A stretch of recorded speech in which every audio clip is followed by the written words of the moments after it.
I'm not saying the only path toward carbon net zero is through nuclear power. I'm just saying Japan has the nuclear power. I say if you don't have nuclear electricity, you don't have Wi-Fi. Can the economy survive without electricity for 2 weeks? Probably not. How is Japan going to meet its climate change commitments? Public acceptance and public security is the most important, so we shut everything down. And after review, we will restart. But that's taken 15 years now.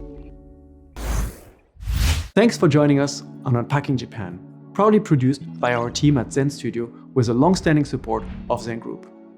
To keep these weekly stories coming, please consider subscribing. It's the best way to support the show and really makes a difference. And now, let's get into it.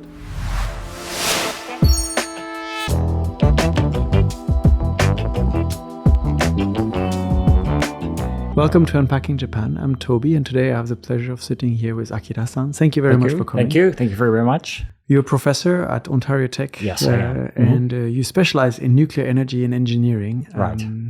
You did a lot of work on nuclear security as well. You've got a pretty lengthy career and many, many insights into the field. And today we're going to try to deconstruct a little bit and understand how this all works. But before we dive into everything nuclear, I want to understand a little bit more about your journey, because you're originally from Tokyo. Yes, born in Shibuya. Born in Shibuya, all like very much downtown. Yeah. But now you found yourself in Canada. Where does this kind of start, this interest for you to kind of go abroad? Yeah, so I didn't have a choice because my father was a professor, university professor as well. So I was born in Shibuya, the famous Shibuya crossing. There's nearby, maybe 5 minutes away, is the Red Cross Hospital, which is very large. That's where I was born. I only went to kindergarten in Japan, in Tokyo. And then my father and mother moved to the United States. So my sister and myself, we were 7 and 8, I think, at the time. So I did not quite finish the first grade primary school. And so I didn't really have a choice to be extracted out of Japan. But I realized in coming here, actually, for the Tokyo and Osaka and Japan for the first time in about 7 years, that you learn so much in your first 5 years in life. You learn independence and values and beliefs and ethics even. You learn how to speak. You're filled with vocabulary and a little bit of mathematics and manners in public spaces. I went to kindergarten, riding at 4 years old, riding the train. By yourself? By myself, right? So It's a Japanese way of learning independence from outside the household, right? So, So I think some of those experiences you carry. So, in the meantime, as you have had guests, the anime and the manga and the Japanese soft politics has gone all over the world. That was not so in 1966 when I left Japan, right? So I was watching one of your other guests with Peter Badkan said he came to Japan the first time in 1973. So I thought, oh gosh, I was even before Peter Badkan in terms of the memories I have of Tokyo, right? So, for example, I hold in my memory riding the Shinkansen from Tokyo to Osaka in 1964, right? Wow. During the Olympic year, right? So, I'm a what they call a retro or a black and white photo era Japanese person now, 2026, still living with that, carrying this background. And the face also, I cannot change this mask. So the smile is still the same. So yeah. So how did you experience this change when you're a young child and you already start developing memories and you have that independence of riding the train by yourself at 4? Yeah. And then you move to the United States, across the globe, in a country where I imagine it's not that common for 4 years old to ride the train by themselves. Oh, that's true. That's true. So I only have my sister and I, we only have good memories. We moved to, my father was a postdoctoral researcher at Ohio State University in Columbus, Ohio. So really from one week to the next, we were there. And I remember my father accompanying me to, this is your first grade class. I'll see you later. So, and my first grade teachers, in changing the language, later told me I didn't say anything for about 2 weeks. Right, I attended every day, but then I started to slowly. So I'm still that type of a learner. I'm an accumulator. Mm-hmm. I have to accumulate. So, and that I have an example from my mother. I didn't speak until I was 3.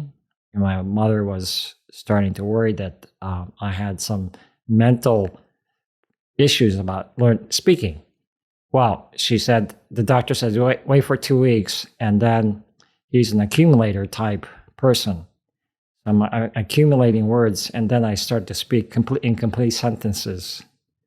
From the very beginning. From the very beginning. Interesting. So I'm gathering not one word at a time, building up the words, the string of words, but I'm accumulating the subject and the verb and the object are in the sentence. And then once I figure out the structure, then I go forward. So... during that time as well, you were telling me a little bit before we met that you kind of already started getting interested into building things, deconstructing things, and kind of using screwdrivers. I think from my grandmother's side, my mother's side, there are many engineers. So she told me that as soon as I learned to use a screwdriver, I was taking the screws out of her sewing machine. That I don't remember. And then she took me to a Japanese department store and I pushed the fire alarm. So it's like I could watch the firewall come down. So I think she realized early that I was a risk taker as well. So maybe an engineer. So my father was a physicist, right? So I became an engineer. So I think every parent knows they don't necessarily know what their child will become, but there are some early signs. So, at the time, you're in Columbus, Ohio. But from my understanding, working in the field of academia, you tend to move around a lot. You might have a postdoc position here. You have a 2-year tenure. So yes, did you move around a lot as well? Yeah. So my father moved. I think he said 8 times in 40 years in the United States. I've done a little bit better. I think I've changed jobs about 13 times. If you look on LinkedIn, and I moved 5 or 6, at least 6 times, I think now. And throughout all these years of you following around with your father, never was there a chance to come back to Japan? There were. So I left in 1966 with my parents. The first time I came back was 1983. And then after finishing my bachelor's and master's and PhD for work, I worked in Japan, in Ibaraken, in Mito, for 5 years, 1995 to 2000. But up until then, it was mostly just coming back to visit family, but not kind of moving back. So just a few trips to visit family.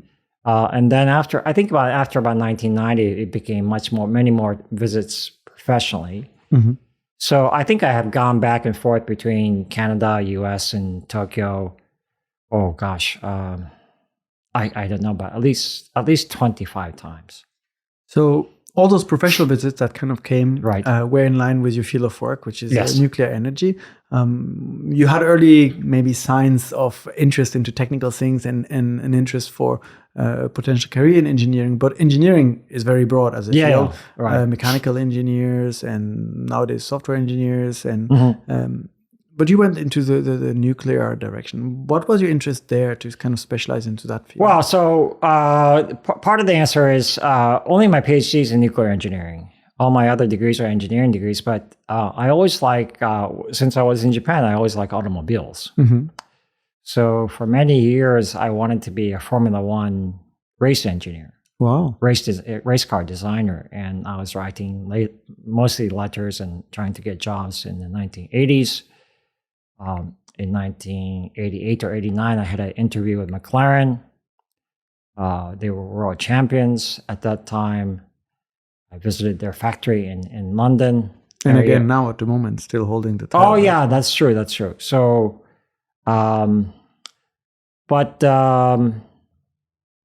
yeah, so I didn't take the job. They didn't want to change the car very much. It was the best car. So I decided, okay, what else requires a lot of knowledge, engineering knowledge that you have to integrate. You have to know. And the Formula One car is like that. You know about the tire, the engine, the wiring, the driver. All these things add up to going just 0.1 second faster, right? So that's when I thought, okay, nuclear reactors are about the biggest thing that a human being can make. It requires a lot of integration of a lot of knowledge, and it's a system, and it's global. So that's how I got started into nuclear engineering. It's really my interest in integrating a lot of knowledge. The word nuclear has many associations, and when people hear this, some will make associations with the energy that is being generated. Some will make associations with weapons, right. Others with pollution. When you get into this field, where do you even start? What is like the foundation of understanding? Okay, what is it at the core? Yeah, it's a very good question. So I think we're now 18, 90 years beyond the weapons and the atomic bomb, 80 years beyond that, and another 90 years with the development of discovery of fission. So you cannot separate the history of the military history and the uses of atomic power with the civilian uses. I think you would like to, but it's hard to separate the two. And there's uranium is common to whether you have weapons or whether you have civilian uses for energy. So, and it's in some ways the history of the world, the modern world, because so much of the U.S. side and the Japan side, and just in terms of the atomic bomb in Hiroshima and Nagasaki, is tied to the World War. And you have to have this. I think you have to have this wide picture. So you have someone like a writer like Ian Bruma. He's Dutch, but he has a very special book called Year Zero, about 1945. Just a book on the world situation in 1945. So I tend to think in terms of data. So the World War II, if you look in Wikipedia, for example, you see that how big of a tragedy was World War II. It's 67 million deaths in World War II. And that, at the end, 1945, in many respects, set the course for the next 80 years that we're living. On the rebuilding of Germany, rebuilding of France, all the countries, rebuilding of Japan, rebuilding of the United States, of the UK. And now we're at the end. It seems like we're at the end again of this world cycle. Yeah. So this, when you approach the field of nuclear studies, you cannot dissociate from the fact that it was used in weaponry as well. Right. Especially also being Japanese, you have I feel some response, some obligation or responsibility. Yeah. You mentioned that regardless whether it's for generating energy or weaponry, at the core there's uranium, the material that is being used. So when you go into that field of study, what do you have to learn? Because you explained it was a very complex system. A lot of types of engineering come together. So I imagine you might specialize in something. You have to focus on one area. So it's like anything, like many fields with products. You have to. The uranium is mined, just like gold or rare earths. Now the topic, and then you have to process it. And in the case of uranium, you have to enrich it enriching is to make it concentrate, right, of the product that you want. Well, just like rare earths, or there's uranium dissolved in the ocean, but it's in liquid form, and you have to extract out that uranium atom in the ocean water, right? So that takes technology and effort, time and effort. So, and then you make it into a product, right? So you have to eventually make it into eraser side pellets, or is the uranium fuel pellet. So when we imagine this enriched uranium in these pellets, we're thinking about like very small, very thin... eraser size pellets that you put in what's called a fuel pen. You stack the pellets, and you have many of those in terms of what you call these fuel pens in a bundle, and that's what you put in the reactor core. Okay. Right. So, and that pellet in civilian nuclear power, that pellet is most of the time a ceramic, and it's only about 5% uranium, what's called uranium isotope 235. So all this you can read in the Wikipedia. Okay. So Wikipedia is an excellent resource for people engineers who want to learn quickly about nuclear energy or energy. And there are many, the most valuable thing about Wikipedia is today, we used to have encyclopedias in print, right, at home. But now it's on electronic, and the hyperlinks are actually the most important, because you start to read one article on uranium, and then it goes to nuclear power, and it goes to weapons. You can go and create your own rabbit hole where you get lost for many hours in reading one article versus another. It's a bit like an underground ant hill. You go in at the top, but you go in many different directions, and you're free to go in many different directions. So you kind of start diving into that anthill when you start your PhD and learning about all of these, how it works, the process. What did you end up writing your graduation thesis about? My graduation thesis, my PhD thesis was actually nearby. It was on fusion reactors. And how do you extract the heat, the tremendous heat in the fusion reactor is a different kind of fusing the small atoms together to generate energy. And there's the energy of the sun, hydrogen atoms. So there's a tremendous amount of heat that's generated, and you have to extract that energy from the fusion reaction and then convert it to electricity. So how do you do that? There's an engineering challenge in doing that. So I wrote a thesis about, and it's in a plasma form. There's a company called Kyoto Fusioneering that's starting to specialize in making components for the fusion reactor. So the point is that my thesis was on if you could boil what's called liquid metal like mercury, you can extract a tremendous amount of heat. And if you inject bubbles in this liquid metal, you can extract even more energy. But because the plasma is contained in a magnetic field, in a magnet, keep it inside this container, then the magnet actually reduces the motion of the liquid, so that you can't. Extracting energy is really moving the energy from point A to point B.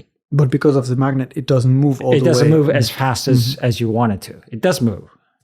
So there are, that was 30 years ago, but the idea is actually more than 30 years, but there's still some engineering challenges. So that's still an interesting challenge, and I think there are some potential solutions. So if you research and write about basically how to turn the energy generated in those reactors into electricity, does this mean that there are multiple ways of doing this, and that maybe different countries, different reactors do it differently, or is it standardized worldwide? No, that's a good question. So there's always research and research ideas, and I'll refer to Wikipedia. Maybe I'll eventually be Mr. Wikipedia and sponsored. But there's something called a technology readiness level, TRL. And it's a scale from 1 to 9. So university professors, my opinion, tend to work in technology level, TRL level 1 or 2, about research ideas and writing papers and getting your name known for this research. More abstract but not applicable. Yeah. So TRL 7, 8, and 9 is where the industry works in demonstrating technology is possible, and then thinking about how to design and construct and deploy the technology, right? So there's a gap between TRL level 3, 4, 5, 6, and then the industry is really mainly interested in 7. Well, the industry is interested in all of it, but they're not solely interested in 1 and 2. They're interested in 3, 4, 5, 6, 7, 8, 9. Because they're interested in ultimately in constructing an end product and deploying, right? So every country that has nuclear has gone through this, right? When you start studying this, you write your thesis. You eventually have to make a career choice, I imagine. Did you kind of have a preference already at the time for you want to do more the theoretical work, or do you want to work on the application of the technology? Well, I can only tell you, you have to be in a global. There is a supply and demand in terms of the job market. So in the early 90s, when I finished my PhD, there was, I would say there was maybe oversupply, but not so much of a demand with a PhD in nuclear engineering. So I was lucky to land a position in Switzerland at the Paul Scherrer Institute. So, and I had another offer in France, it was in Cadarache. It was one of the research labs. So I only really had 2 choices. So I took the job in Switzerland, and that's, really, I didn't really have a choice. So I think you don't really have a choice until you have 3 options. Oh, interesting. Because one, if you have 1 job offer, you have to take that offer. If you have 2 job offers, you have this conundrum, this puzzle. You have to take one or the other, and you have to decide one or the other. If you have 3 job offers, this is the first time that you have choice. I never thought about it that way. Okay, so 3 is a choice, 2 is a conundrum, and 1 is... one is not a choice. So you end up going to Switzerland, you take that opportunity that you get. You start working in the field or researching more. Eventually, you started also working with the Japan Atomic Energy Agency. I was 5 years in Switzerland, and then there was a very nice visiting researcher position in Japan at the Japan. It was originally called the Japan Nuclear Fuel Cycle Development Institute, now called Japan Atomic Energy Agency, in Ibaraken, in Mito, near Mito. So they were looking for foreign scientists, researchers, to come for a maximum of 5 years. And I just happened to be maybe the second applicant, and I was the only applicant at the time who was bilingual. I'm not fully bilingual, but I could speak. So, and I already had the U.S. passport. So, I was. So I came to. I worked in Japan, and it was a very nice time. I had a very nice time for about 5 years and 3 months or so. Yeah. When you study in the US, you then work 5 years in Switzerland, and then you're in Japan, all in the same field, but very different countries. The field has never changed. What was your experience coming to Japan when you started seeing how they're approaching the research, how they're approaching the topic? Did you notice any kind of general differences? There are. If you know what a Venn diagram is, there's some overlap. And it's mostly nuclear research and publishing and reporting and doing experiments. Those things are common all over the world in scientific research and engineering research. But then there are people who do the research are human beings, and then you have the language and the culture that comes in. So there are you learn you learn by doing and by observation and awareness. You learn those important cumulative differences, like the PowerPoint. What's on the PowerPoint is very different from the Western style. Can you give an example? Or in the Japanese style. The Japanese tend to put a lot of things on one slide. Text heavy. If there may be an image, but it's mostly text heavy. And then the American style has become, it's more of like a TED Talk now. Mm-hmm. Just one or two words and you're free to express yourself. And that one line of text is just a signal to tell you what the story that, or part of the story that you have to tell. So that's a very different style presentation. And the Japanese tend to read from what's on the slide. So if we start from this abstract notion of the way information is presented in meetings and to colleagues and such being so different, does that impact where the focus of the research is, the focus of the work? If people tend to go into the details of the text, are they working on more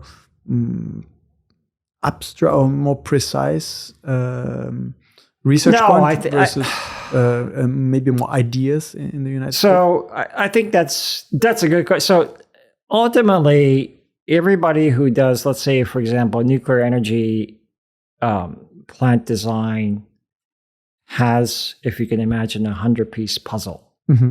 Everybody has the same puzzle. But how you fit the pieces together and how you finish the puzzle can be very different. So for a Japanese, so there are other things like awareness or self-awareness. Well, there's also the ability to listen. There's self-awareness, ability to self-reflect, and to show initiative, and the due diligence, and to complete the task, right? So how you do those things with the puzzle, a Japanese person may be looking at each piece and trying to figure out where it might correspond to on this puzzle, is as opposed to randomly trying if two pieces fit together. Some people would solve the puzzle by trying to find two pieces that fit together, or three pieces that fit together, and then they later figure out where that piece goes with respect to the border. So there are very. I guess it's an interesting field. It's nuclear. If you think of the countries that have nuclear power plants, France, Germany, the U.S., Russia, China, Korea, Japan. There are not an infinite number. Belgium, Spain, England. There is not an infinite list. It's a finite list. Canada. They all have solved their puzzle in a different manner because the culture comes into the. So during those 5 years that you're at the Japan Atomic Energy Agency, what was the primary focus of the agency at the time when it came to nuclear power in Japan? Sure. So that was the institute that was responsible under the Japanese government for developing what are called fast nuclear reactors. And that right next to that institute was another institute, Japan Atomic Energy Research Institute, was in charge of the gas-cooled reactor. But they have all been combined now. And there was another institute where they were designing or developing the fusion reactor. So Japan, like France, realizes that they don't have natural resources for like oil, essentially oil and coal. They have coal in Japan. So they chose a national direction to use nuclear power, right? So you see in the last 40 years how advantageous in terms of energy and the carbon footprint that France is in, having 55 reactors, 75% of the electricity in France is nuclear generated, but they're aging and they have to go again, build again. And Japan wanted to follow the same path, right? So the Japanese had built 54 reactors, started operating 54 reactors. But, there was Fukushima, there was 3 Mile Island, there was Chernobyl. So all these original 8 or so nuclear power generation countries have to now rethink, remake that effort again. And that's what we're doing now. So right now, remaking, redoing, rethinking how this is being approached, turning points within the field of nuclear energy, nuclear reactors, where events, disasters like Chernobyl or Fukushima, and we'll get to that in a little bit. But at the time, when you started working there, it was all about how can we build this and develop this. You mentioned Japan had 54 reactors. How do we understand these power plants? We usually just see buildings with big towers that have like steaming water coming out of it. But what exactly is happening there, and what are all the main pieces that fit into one of those? Yeah, so you have the uranium fuel. It's essentially a kettle for boiling water. So put simple, a nuclear facility is a kettle for boiling water. Yeah, it's a large kettle. So you have what kind of fuel are you using? Instead of oil or gas or fossil fuels, you're using uranium fuel, and it gives E equals mc squared because of Einstein's equation. It generates a tremendous amount. You're turning this mass into energy. So it generates a lot of energy, meaning there's a lot of heat, and you're able to boil a lot of water and generate. And with the turbines, you're able to generate a lot of electricity. So right now, Japan has restarted. It had 54 reactors, but in 2011, they shut down everything. And now it's on its way back to hopefully starting about 20 of the 54. But it needs much more than that because of the population, right? So, beyond that, I guess, depends. You have to ask, and you can ask with social media now, what is the public acceptance of nuclear power? And you can be for or against, but beyond that, there's not much. The general population is not technically interested. They just want to know that the electricity is always available on demand, and it's safe, and it's reliable, and it's cheap. Right, 3 things. So, for the general public, there's much more interesting things that they would like to see about movie stars and baseball players and athletes than nuclear power. Learn about nuclear power. So people really want to know if it's safe, if there is a supply chain that's needed, so that there are jobs, that it's in some area or land that the country has where the nuclear power plants can be. Do you have the educational and technical education and training system in the country for those employees? And do you have the financial resources to build these power plants, right? So there are only about five major factors. But the primary one that the public is concerned is safety. I think when the boom of the power plant started, it was maybe not such a big concern because the public was probably less aware than today, especially after events like Chernobyl and Fukushima. So at the beginning, I think the government maybe has like free range and they start building and they start establishing things. I imagine at the time in Japan, the primary safety concerns was how resistant to earthquakes are these facilities.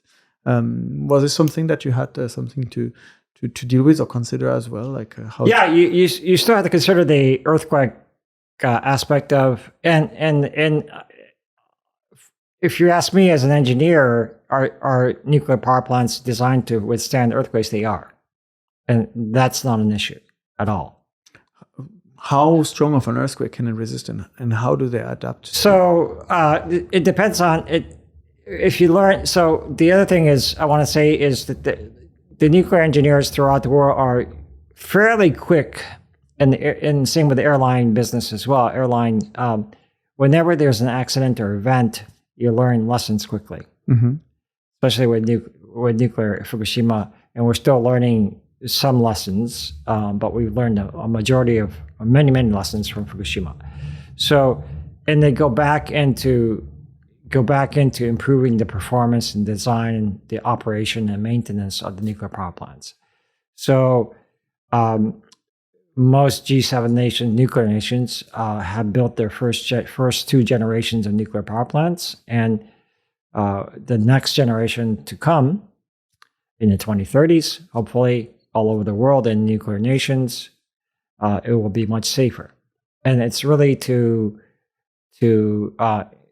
increase the computer controls, maybe some AI elements, but the challenge is how do you maintain the human element, and how do you embed the AI in terms of security and safety in nuclear? Because the nuclear power plant is really just like the piano. For me, just like the piano, it was meant to be operated by a human being, right? So, but the piano is an example. I use these bad analogies, but the piano is not made for everybody. But there are if you take 1,000 human beings, there are a few people who are especially gifted and able to play the piano without learning. But a smaller majority of people are, out of 1,000 people, maybe you have 100 people who are very good and they need schooling and training, but they're able to play. But then to play professionally by playing the piano is a different matter, right? So same with nuclear power plants. You only have a select few in a population of 1,000. Those who are very well suited to be nuclear engineers. So facilities designed to be operated by humans, facilities that evolve every generation and kind of becomes more capable at operating and at withstanding the elements. When it comes to earthquakes, you mentioned earlier that we have these pallets, and I imagine when people hear uranium and the pallets, there's always this fear of like, oh, it's going to explode or something. How do we imagine? How does the reactor and the safety systems that are in place work when there is an earthquake? Yeah, so the fuel, the uranium fuel, is fissioning and generating a lot of energy. So when there's an earthquake, there are things called control rods. They're essentially a sponge for neutrons that cause the fission reaction. The neutron is absorbed by the uranium atom, and then it has too many neutrons and it splits. So, and these control rods are inserted to shut down the fission, reduce or stop the fission reaction. So they're essentially materials that absorb the neutrons that cannot split. That they don't go into the uranium atoms, they go into the control rods. So the nuclear reactor is designed so that under earthquake, the control rods go into the reactor core and it stops the fission reactions. The only problem is that even if you stop the fission reactions as you did, as it was done at Fukushima, you still have this decay, what's called decay heat. So like if you have an iron in your hotel to iron your clothing, after you turn off the iron, unplug, it's still hot. Yes. So usually, you let it cool in the air, but in a reactor, you still have to maintain some coolant, usually water, to remove that heat. So that became an issue, a challenge for Fukushima for three of the reactors there, or the 6, the Daiichi. So the systems came in place, they reacted to the earthquake and stopped the fission reactions, and then, as you know, 45 minutes later, the tsunami, the plant is right on the coast, on the Pacific coast, so the tsunami came in to the plant. And then we all know what happens after. Right. To get back then to the point of safety, suddenly the concerns arise. And cities, after the the first few months and people are evacuated and such, we start realizing the scale of the damage and how many lives were lost and how long the impact will last for the people that are from this area. And then all the questions like, oh, is it safe? What should we do? And first, the Japanese government, under pressure, decides to shut down everything. Yeah, so the reactors were shut down. And then there was this decay heat that had to be maintained at the plant, but then the tsunami came and then they lost the electricity to the plant. So then you had this situation called a station blackout, SBO. That's in like 3 different movies and series. And there's also the human element of crisis management and emergency management. There's 4 things, right? Crisis management, crisis communication, emergency management, emergency communication. There are 4 things. So, and it's essentially, in terms of information theory, as an engineer, it's about who talks and who listens, right? And what kind of information are you conveying? So there was a human side where there were like 6 different organizations in the post-Fukushima accident management. There were 6 institutions that were giving press conferences at different times of day. And it took a whole month before they realized they needed to have a joint statement. Because they were giving different information to different people. Because it was evolving, the situation was evolving throughout the hours. And after a month, they realized they needed to have a joint press conference where all the stakeholders were there and they could answer the questions as the situation at that time, right? So, and that was 2011, so you already had social media. So I was using LinkedIn to communicate with fellow nuclear engineers I had never met in person, exchanging information about what they had heard on TV or on LinkedIn. Media, yeah. So I said, I know some colleagues in Japan. I can get a site map of the layout of the plant. I'll quickly translate it, fill the major buildings on the site, and then I can scan it and fax it or post it, right? So, that was an interesting. If you think back now, it's 15 years later, and you think back, we did the world community of nuclear engineers who were on LinkedIn did this 15 years ago, exchanging information and trusting one another, or having not ever meeting in person, but posting and exchanging information, right? So that was maybe an early example of the goodness of internet and social media. So the primary, from what I understand, the primary element that affected the public trust in these early stages was receiving a lot of different information from these 6 different institutions with confusing messages, maybe sometimes not always transparent information, right. And they start doubting about their ability to handle the situation and kind of keep the public safe. Yeah, there was also prior to 2011, there was this so-called safety myth that nuclear was so reliable and so safe that there would never be an accident. But when something does happen, you break that trust right away, and it takes many years to rebuild that trust. So there's one can say an engineer. If you ask an engineer may say, "This is so safe that this unlikely accident will not happen." But then you really cannot say that. You can say that the probability or the possibility of an accident is very small, but it's not 0. So because 0 means that it can never happen. If it's 0.1 or 0.01, this probability or possibility is very small, but it can happen. So and almost all the engineered systems are more than 99%, 99.99% reliable, but it can become unreliable. So and when something that big happens, the idea that there's still a even slim chance of something happening again is something that the general public, the citizens, don't want to deal with.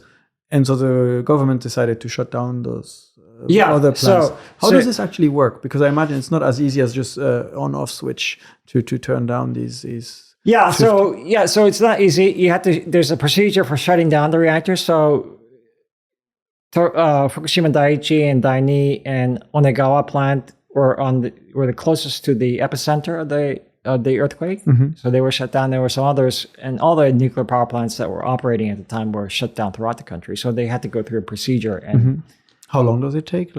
Well, you first shut down is you stop the fission reaction, and then you have to make sure that the decay heat is removed from the reactor. Okay, so you have to reach a condition called cold shutdown. You shut down, and it's cold because the water is extracted all the heat. And that takes hours, days, weeks? Yeah, that takes at least a day, if not 2 days, or it may take a week. Mm-hmm. But you reach a condition, and that's all procedural.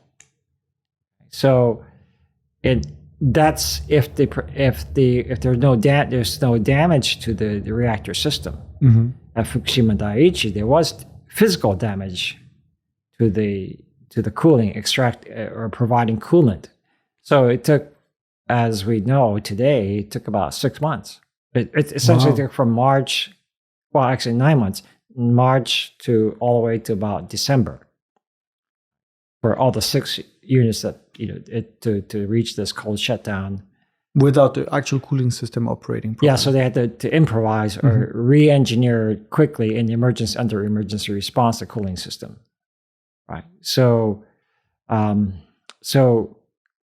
many decisions had to be made under an emergency response that was not practiced or not written in manuals, operation manuals. So there's that cultural element as well. How every country has its own way of dealing with emergencies. And that's mostly a human team response. And then the certain protocols for reacting and making decisions with protocols or without protocols. Right. Okay. Right. So and it's hard. It's also difficult to. I would say that it's also difficult to find in any society. I'll use that example. If you have 1,000 people or 100 people, it's hard to have a situation where who out of the 100, how can you find the people that perform best under stress? That's really difficult to find. It's not only having the knowledge and the skills and you can of course have the training, but working under that kind of high pressure environment. Yeah, so you can always train 100 people in emergency response and training, but in the actual emergency, in a real life emergency, you don't have any idea out of the 100 how many of them. You wish that all 100 will respond just as you did in you practiced in training. So there's the preparedness and practice element to it, but some people are able to perform under duress and stress, extreme stress and extreme duress pretty well. They don't get upset, and that's why we watch sports. That's why we watch the World Cup, right? That if you're a World Cup soccer history fan, you see Paolo Rossi, how a player who almost never made the national team became the hero because he was able to perform under stress in the most important times in a reliable manner. Only one person. Only one person. But I imagine that the kind of stress might be different when you're playing a soccer match than when you're dealing with a collapsing nuclear power plant. But I guess the commonality is when you have 100 people that are maybe qualified to be on the national team, how do you pick the ones that will guarantee you the win? So in the case of Fukushima, because of many factors, it took time for it to cool down. But in theory, there's a protocol in place, and it kind of you shut down step by step, and it can take a few days to a few weeks, and the power plant is basically turned off. What is the impact of that decision then on Japan's energy grid? Because if you have 54 plants, you mentioned France has also around 55 and was generating 70% of its energy. What happens to Japan then when they all shut down and suddenly no energy is? So in terms of a bit of shock value in social media, I say if you don't have nuclear generated electricity, you don't have Wi-Fi. So that's the simple impact. So in Japan at the time, you had about 30% of the electricity generation in the country was by nuclear power. So you shut that down, you lose 30%. So essentially, out of 3 times 7 is 21. So essentially, out of 7 economic and life working days per week, 2 days, essentially about 2 days, you don't have electricity, right? So the impact is immediate. You don't have electricity on demand and as you need. So in today's context, that means you cannot charge your cell phone, or you don't have Wi-Fi. So, but this was in 2011, so we had much less dependency on internet and Wi-Fi. So you had to go back to the old, you step back in time under emergency situations, you have to go back to the old world, right? So, that's the impact. The impact is immediate. So, like any emergency situation, you only have so much time where you have water, and you certainly don't have electricity. Your refrigerator is stopped working because it needs electricity. So, and you're limited in what you can cook because you have maybe have gas, we don't have electric, so you had to cook with gas, and all your things in the refrigerator are going to start rotting, right? So you have to manage under emergency, an emergency at home. So a relatively immediate impact, as you kind of gave us the image. That in theory, that's basically 2 days out of the week without any charging and Wi-Fi.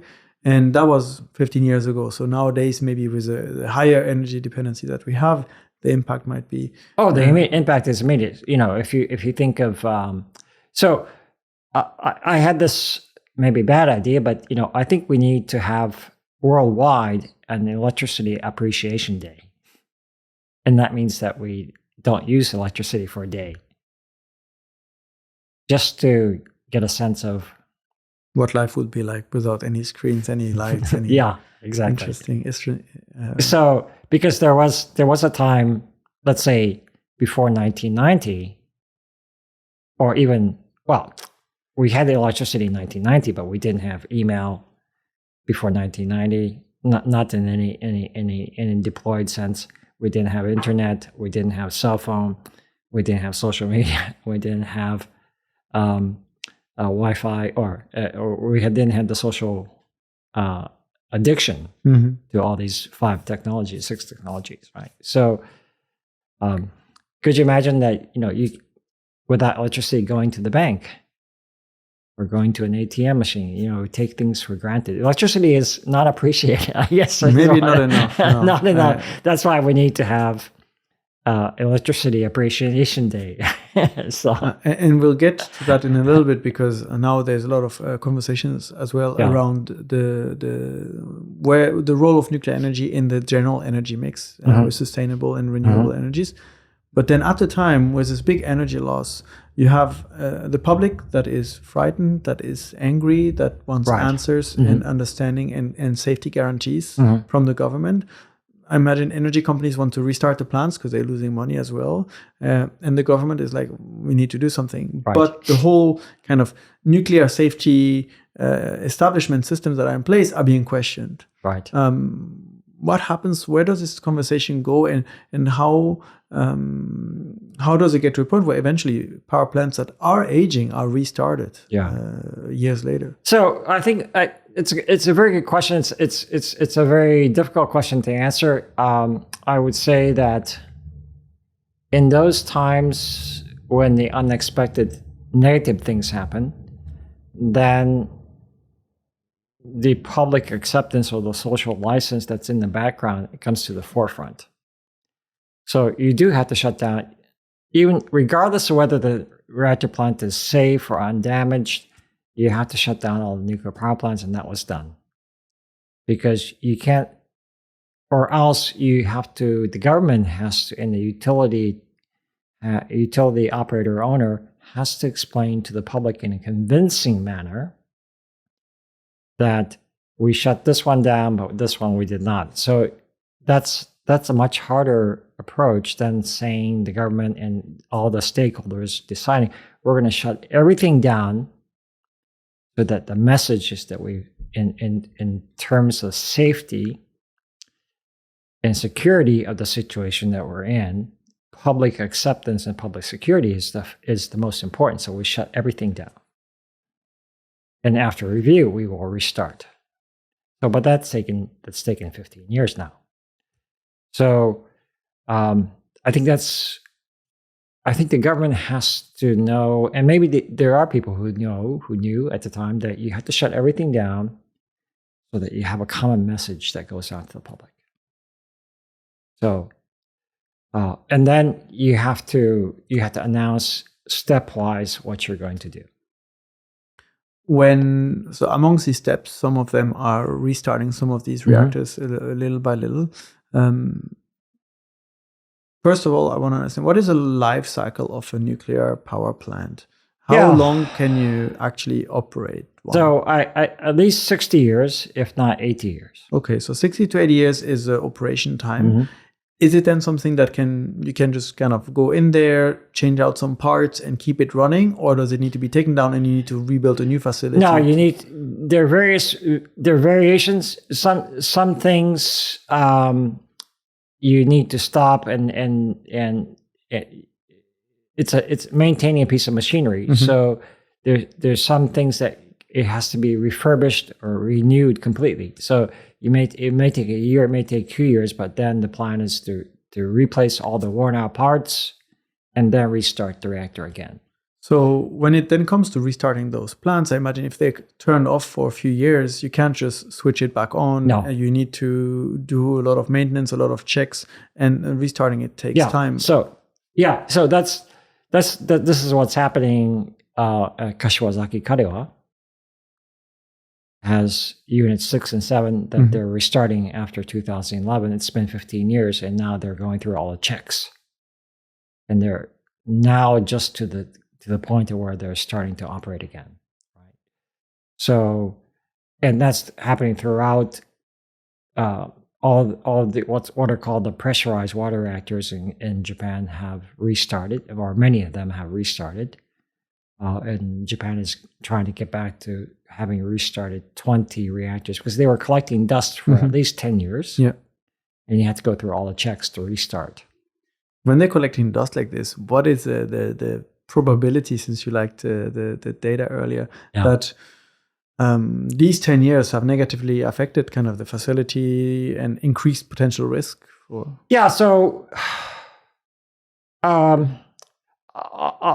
will answer it this way. So when most engineered products are made to have moving parts, and so they're not made to be sitting still and collecting dust.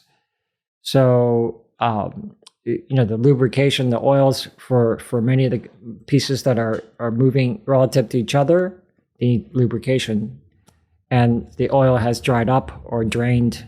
So you need to check each thing that needs oil lubrication to make sure that it's there again before you start up. So there's a phase where there's three phases in the plant where you start up. Number one, number two is when you shut down for any reason, and then in the middle is when you're operating and it's constantly moving. All the parts are moving.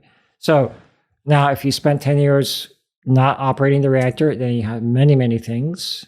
As I said before at the very beginning, it's about the largest engineered piece of equipment that a human being can design and operate. Okay, an airplane is very big, but not as big as a nuclear power plant. Okay, so and airplanes are constantly flying, or there are only two conditions for airplane: it's either flying or not flying. And we saw the mechanical challenges that arose during COVID when a lot of these planes didn't fly for a long period, and basically those airlines had to deal with how do we keep them flying empty at least. So the maintenance and the practice of maintaining the operations is important, whether it's an airplane or, as you said, a nuclear power plant. So restarting them after 10 years takes some time. And in Japan, it's used, the prefectural governors have some say in whether that reactor can restart, because he has to address the public in terms of the social license and the public acceptance. So the main government or the central government of Tokyo cannot just unilaterally decide, let's restart everything. The local governors have to also... Yeah, so because the government can say we're going to restart all the reactors, but they're not pulling the switches and restarting the reactors, right? So, and that message has to be conveyed by the governor, prefectural governor, and the companies has to tenderly manage the public acceptance issues so that there's favorable response to restarting the reactors. What is the public? Where does the public kind of place itself now, 15 years after the? It seems to be favorable. I'll just use it seems like Niigata is favorable to restarting the reactors, like Kashiwazaki Karewa. But then there's also always anti-nuclear opposition groups saying we don't want it to be restart, and that comes back to then. My observation with anti-nuclear groups is then how is Japan going to meet its climate change commitments? So I'm not saying, for example, just if I may, that Japan, the only path toward carbon net zero is through nuclear power. I'm just saying Japan has the nuclear power. We need every country that made the commitment needs to make progress. And if you have nuclear power, why don't you use them now until the country decides on a path forward in terms of renewables and low carbon generation sources to fulfill its commitment toward net zero by 2050. So it may be 2040, and we say Japan decides nationally that we don't want more than 20 nuclear reactors operating. We once had 54. We can get by. We can reach our commitment with 20 or 25, right? So Germany is going under the same thing. They had 17 reactors operating. And after Fukushima, they decided to shut everything down. And now, at most, I saw some numbers. At most, they can restart only 7. So, for a country of approximately 85 million, 7 reactors is certainly not going to help you meet your net zero your commitment. And if you look at the carbon intensity in Germany today compared to Ontario, Canada, it's 10 times bigger, right? So in Ontario, where I live, Toronto, it's about 100 grams, many times less than 100 grams carbon CO2 per kilowatt hour of electricity. And it's 500 or something like 1,000 or 500 grams. So I would say Germany has, for example, the education, the supply chain, the finances. It has all. It has the challenges with the public acceptance of nuclear power, but it it cannot make its commitment with 7. So in Japan, if you only had 20 reactors restarting, it's something, but it's much more difficult. You will have to tremendously increase the wind and solar. And in Japan, because there's a cultural element with the onsen, you don't use geothermal for electricity generation. Oh, interesting. Right? So I was, there are onsens there. I was in Matsuyama, and there's a cultural, I'm not sure that the Japanese would be very happy to say, we're now going to use geothermal for electricity generation. And implying closing down some onsens to generate I energy. don't know, maybe. If you said that, it would be politically very unfavorable. Mm-hmm.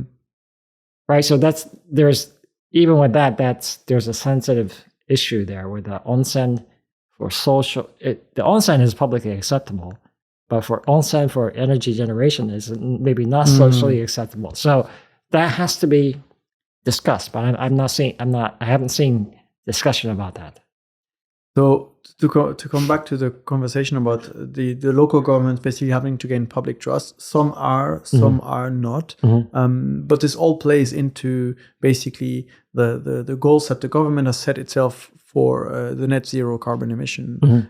You explained that nuclear energy is not the only way to get there, but if you have it, it is something that can support it. How do we understand where it fits into this mix? Because for people, it may be hard to visualize, but if you have one power plant, how many wind turbines do you need to generate the same amount of energy? For example. So that was an example. In Finland, there's a nuclear power plant, 3 nuclear power plants. They were building the what was it called? The EPR, I think it was the evolutionary pressurized reactor in Olkiluoto in Finland, and there was a windmill there, and they built one there because they said they would have to have 1,000 windmills, turbines, to have the same power output as the nuclear plant. So 1,000, that's a lot of space as well utilized. Yes, exactly, I think. exactly. And also only operates if there's wind. Yeah, it only operates if there's wind. So there have been already experiments or data on solar availability of solar and wind power in the UK. I think there was a LinkedIn post that said, we haven't had enough wind for electricity generation from wind turbines for about 2 weeks. So it's come down to kind of an ultimatum that can the economy of a G7 country survive without electricity for 2 weeks? Probably not. Because of social media, you would have this immediate, within a day, this in the financial markets, this impact of having this shock treatment of not having electricity for 2 weeks. Right? Just think what it would do to the fluctuation of the value of the pound in 2 weeks. A lot of things can happen in 2 weeks now, right? In this world, if you didn't have the availability of electricity and said, we have it will take us 2 weeks to recover the electricity capacity that we had. So if we take the case of Japan with this simple example of one power plant equals 1,000 wind turbines, if you have 54 that you want to replace, you need to put 54,000 turbines throughout the country or cover a lot of mountains with solar panels. Yeah, so you have to have now the energy what's called the energy portfolio has to have a little bit of each. And this balanced portfolio is the only way to reach. And the large part of it is hydroelectric with dams. And nuclear power. And because you have to essentially close down all your petroleum or natural gas or coal plants one by one. So there's coal in Japan, but in Akita-ken, but you cannot use it now because it's a contributor to climate change, a negative contributor. So if we have a 10-year period, I think, in my opinion, and you can do the balance sheets on an Excel spreadsheet. You have this 10-year period from 2026 to 2036 or 2035 where you can use a coal power plant, but then you have to restart a nuclear power plant to compensate. So that leaves Japan a little bit at a crossroads now. Where, yes, it does. It does. In many countries. There are the scientific research pushing us for net zero emissions, and hopefully, a lot of public knowledge and understanding that this is an important goal to achieve. You've got companies that have their financial goals to do certain things. You've got the scientist community behind supporting whichever they prefer. But decisions are slow to be made with regards to which direction and which... Right. Yeah, you're right. What you said is decisions are made slowly and the public acceptance takes time. And you are always running behind the commitments, the international commitments that you made. Mm-hmm. So that's another topic, international commitments. But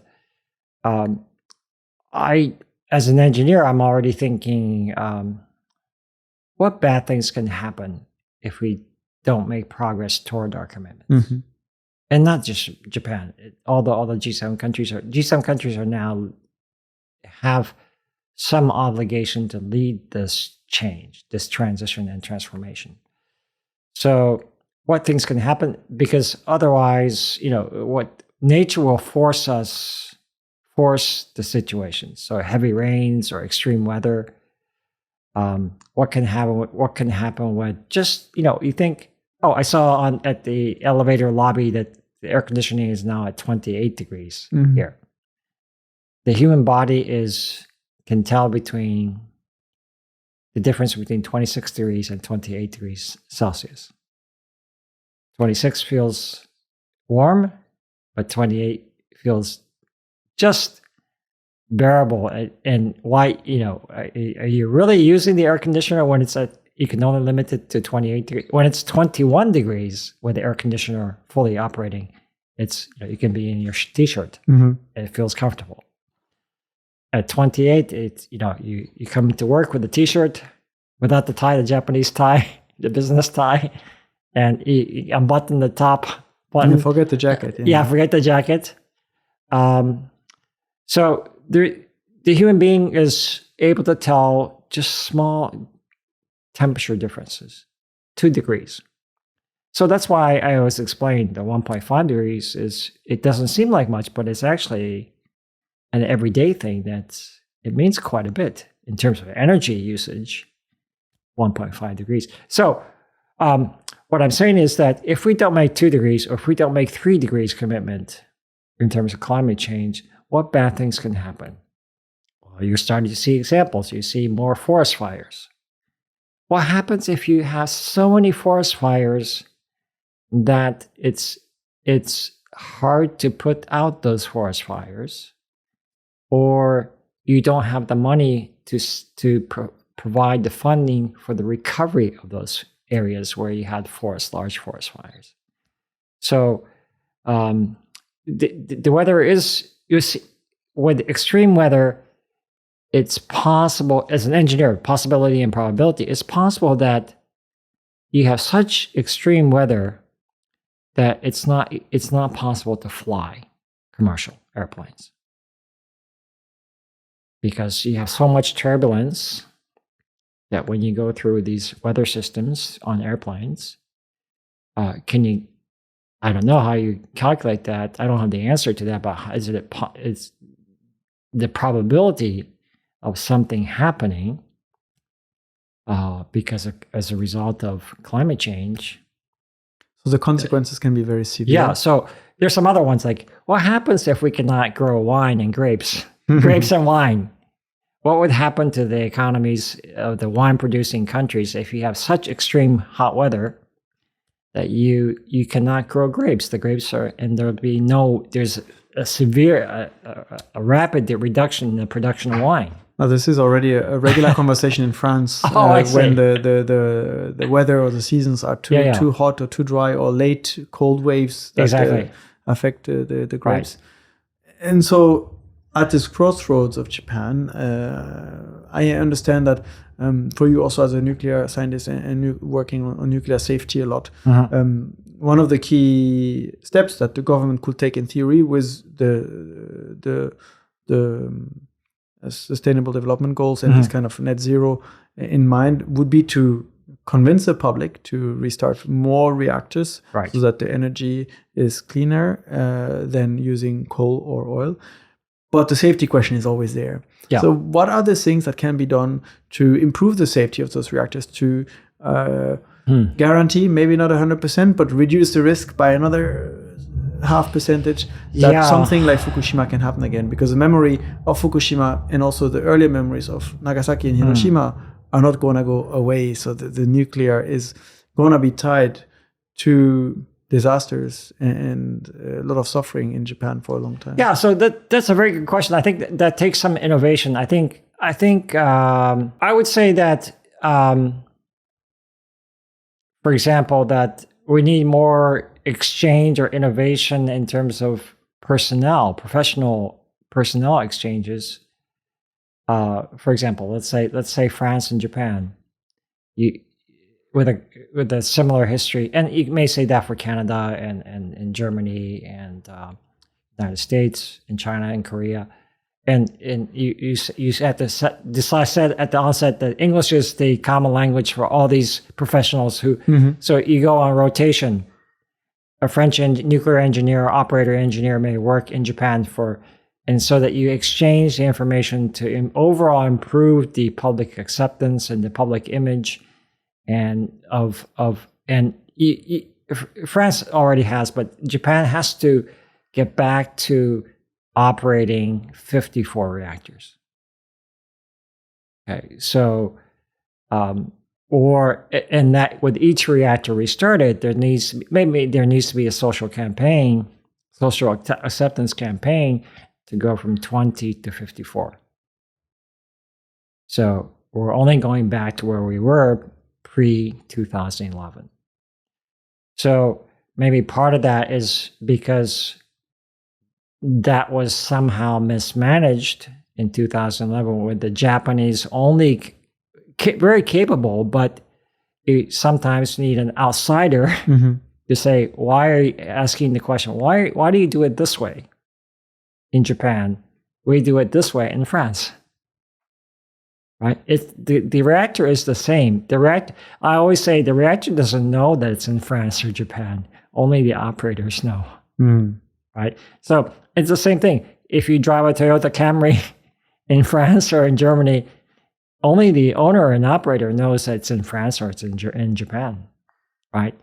So, but for the same engineered piece of equipment, the culture comes into the operations and they ask, why do you do it this way? When we do this, we do it a different way for the same result. So maybe part of the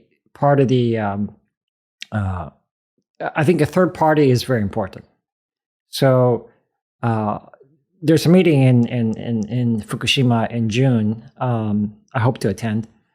I was advocating already 15 years ago that Fukushima Daiichi, the cleanup effort that's going to take until 2050 or so. Wow. It should be an international project. Like Chernobyl was an international effort. So, but at the moment, it's essentially only Japan internal effort, national effort. And I can understand that has to be predominantly a Japanese effort, but a third party, an outside party, may have the ability to ask, or certainly has the ability to ask different questions and to say, we would do it this way in a non-Japanese country. Would you please consider this approach? And that will shorten the overall time. Right. So part of the problem is if you say the decommissioning and decommissioning of Fukushima Daiichi will take until 2050, is that for 24 more years, we have to, and the government has to live with this negative image of the industry. So it makes it difficult for them to restart nuclear power when they have this 26-year period where you have this very negative image of nuclear energy, right? So wouldn't you like to shorten that? So through more international collaboration, having more third parties involved, right? But also technological developments, right? Are there? We understand what happened with Fukushima scientifically, where the problem was. Right. Are there new technologies being developed to kind of try to be implemented in case something similar were to happen again? That there's an earthquake, everything's fine, a tsunami comes, and the cooling system is not working properly, so this remaining heat cannot be processed, and that we have an emergency system that would be able to respond there as such. Technology. Yeah, certainly there's some there's some plants of the 54 reactors that were operated in Japan. There are some engineering improvements before restarting that can be made. So yes, there are other there are many little aspects, such as I said, I mentioned.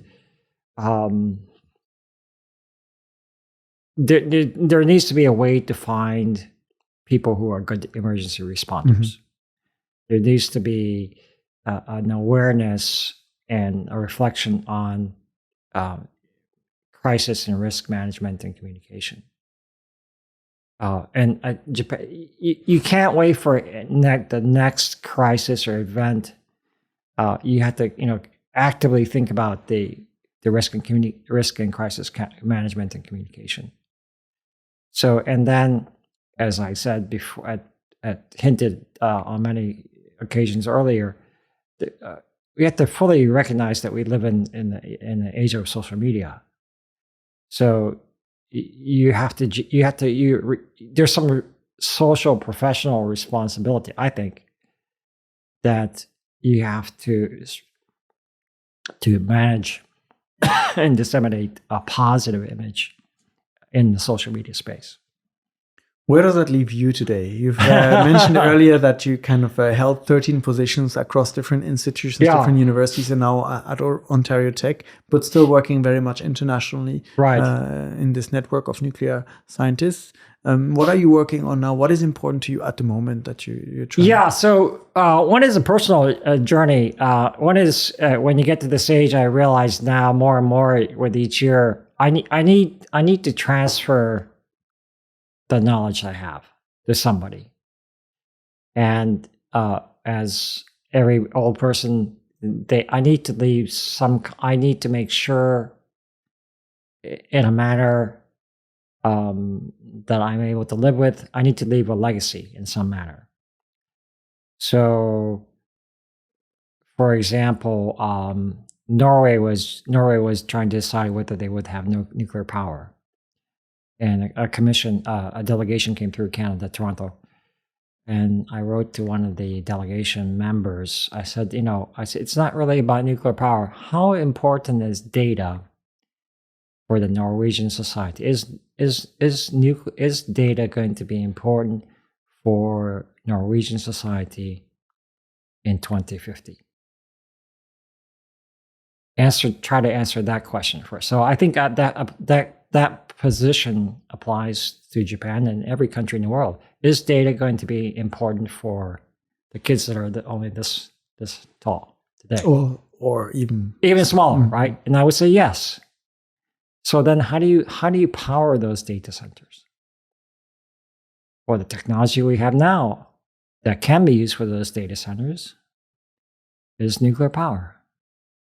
So why don't we do that?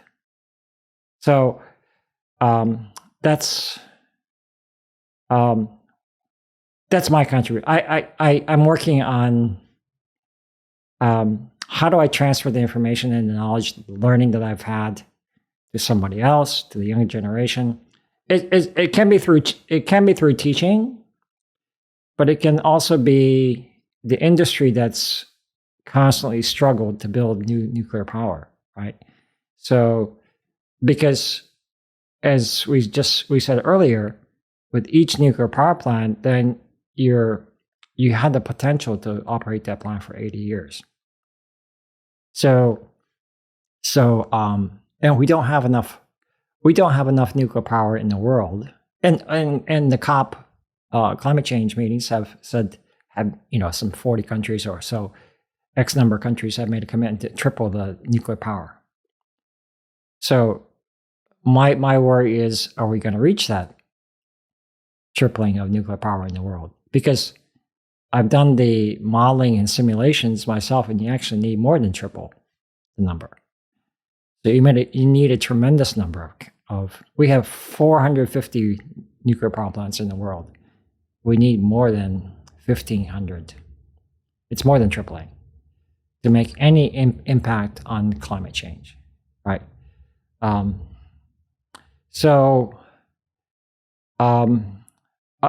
guess what keeps me going is I need to actually back to the hashtag. Which we were talking about before we started recording. Yeah. So I use this 2 standard hashtags, hashtag transition to 2030, all one word and with numbers. And then I use another one called transform to 2050. So I use that as my brand, my way of branding on social media. So this is kind of how you want to communicate a little bit your goals and this legacy you're trying to build. So that's the driver piece of transferring my knowledge and encouraging the industry. And there are many aspiring new nuclear nations like the Philippines, Indonesia, who have a very patchy history, or even Argentina, where my wife is from. They have 3 nuclear power plants, but they're very old. They need to replace those nuclear power plants, but I'm not sure that they have the financing. So same thing with the Philippines or Indonesia. So who would lend these people on a macroeconomic scale have very bad or poor credit ratings in the macroeconomic sense? $20 billion US. Is what it costs to build one? Yeah, well, approximately. But there may be, maybe the World Bank or somebody will be willing to lend these new nuclear nations $20 billion. But you have to think about, it's essentially a $20 billion loan. And if you look at the central bank cash reserves for some of these countries, can they make the interest payments on this $20 billion loan? It's $100 million, right? Wow. Right. So you have some macroeconomic conditions in some countries, new nuclear nations, where they would struggle to make the interest payments. So there's this kind of financial and technical together conundrum of would you loan money to a country that has a patchy history and don't always have the best social political stability, but they need the power because they have a large population. And electricity has a tremendous benefit, right? So a very complex system that cannot be solved overnight, that will require many people to collaborate by agreeing on maybe a shared goal. That might be one of the solutions. On the topic of the legacy and you wanting to share that knowledge, if someone is listening to this, what would you like them to know and understand from your many years of research in the field of nuclear energy that will be maybe an interesting starting point for them to open the Wikipedia page and dive into this rabbit hole of how these many systems work together? Gosh, I would say sarcastically, if you are a young person and if your father or mother, a very pragmatic approach, maybe, but I may be criticized for this, but if you have a mother or father who are executives in the energy sector, please convince them that this tremendous effort for net zero, this transformation and transition, needs to be made. And it's not known how powerful is social media in this transition and transformation. It's hard to know. So the starting point will be understanding the gravity of the situation we're in, right, and the need for transition and transformation in the coming years. So I have been. You may be part of the solution. Actually, how do you? I might, as a professor, I might ask you in the social media space, how do you teach urgency? That's a good question. You have to find the pain point that will make people react, and everyone probably has a different one. So my immediate solution is something that I can do actively is the T-shirt hashtag teach urgency. Mm-hmm. So because you wear that in public and people ask, what is that T-shirt? And then you convince them one by one. One person at a time, and that spreads to more and more. And the T-shirt is I think it's effective because if you are wearing a T-shirt, you have a different audience than I do, right? So and the word spreads. Yes. So I guess I'm as I said maybe at the beginning, I'm lucky to be toward the end of my professional career, but living in the social media world where I have the opportunity to use social media to part of the way to leave a legacy, right? So what is that legacy? I really don't care, or I don't have full control. Yeah, I think we're in the next 10 years, by 2035, as an engineer, I worry daily about what negative things can happen in terms of climate change and the commitment and the energy usage and energy generation, if we don't make some progress initially now. We covered a lot of topics today. We kept the focus on nuclear safety and energy here in Japan, and kind of what happened, what can be done, public perception, communication with the public. Right. There are many, many more aspects to this that could have gone into maybe more hypothetical scenarios. What happens in this situation? What happens in that situation? We probably need many more hours of conversation to get there. But before we wrap up, is there anything in particular that you would have liked to bring up that is particularly important to you that you would like people to know and understand? Yeah, I think I had to apologize. If somebody sees this, a podcast or video, and I may not be able to answer everybody, but I would be very happy if I saw a young person with their own hashtag and messaging, a way of messaging that as a way of their contribution to climate change, solving this. So spreading the word. Spreading the word, yeah. So, Akira-san, thank you very much for coming today. Yeah, thank you for sharing your many insights and maybe clarifying some points, dispelling some misconceptions people had about this. But then again, there's much more to be discussed, and a lot of this information also available on Wikipedia, as you mentioned a couple of times, for people that are curious. And we will put links in the description, so there's some additional information. So thank you again. Yeah, thank you very much for the opportunity. And thank you everyone for listening and watching. This was Unpacking Japan, and we'll see you in the next episode. Take care.